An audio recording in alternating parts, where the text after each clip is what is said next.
Last year we played the USDA parasite game. This year we can play the fecal bacteria game, thanks to the Centers for Disease Control, which tests retail meat to see how much fecal matter contamination they can find. First up, salmonella, a fecal pathogen that can trigger something called Reiter's syndrome, where you come down with salmonella food poisoning once, and you can end up with chronic debilitating arthritis for the rest of your life, and all sorts of other grisly consequences. Where's salmonella found the most? Chicken, turkey, beef, or pork? I would have guessed chicken, but no. Turkey was nearly twice as risky in the latest annual survey in terms of salmonella contamination.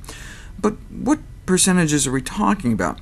Who thinks greater than 50% of turkey has salmonella in it, or is it less than 50%?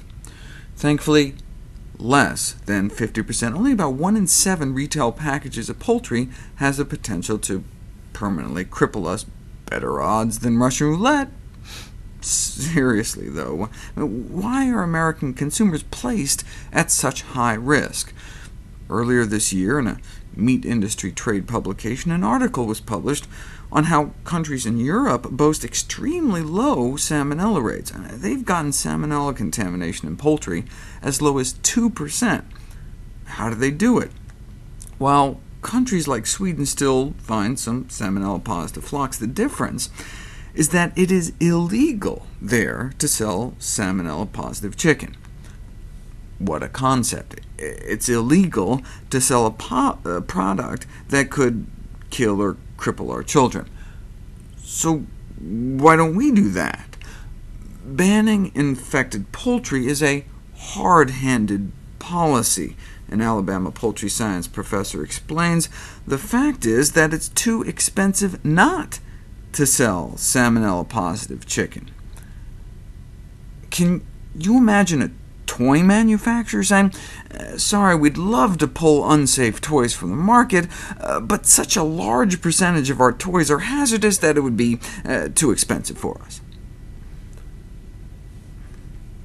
Next up, Campylobacter, a fecal pathogen that can trigger something called Guillain-Barré syndrome, where you come down with Campylobacter food poisoning once, and you can end up paralyzed on a ventilator.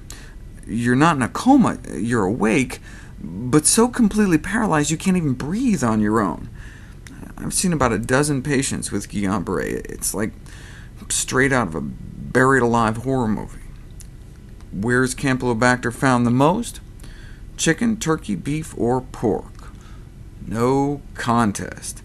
The chicken breast. Doesn't seem to be in red meat at all. But is it more than half of the chicken in stores these days, or less than half? Well, it was just under 50%. Still, with the virtual elimination of polio, the most common cause of neuromuscular paralysis in the United States now comes from eating chicken. And finally, E. coli, a general indicator of how much fecal matter is left on or in the meat. Chicken, turkey, beef, or pork? Turkey to another surprise finish, but is it more than 50% or less? More than 90%. 9 out of 10 packages of ground turkey, 9 out of 10 chicken breasts are packaged with poop, essentially, and most ground beef in the country has manure in it as well, although less than half of pork chops are contaminated with hog feces.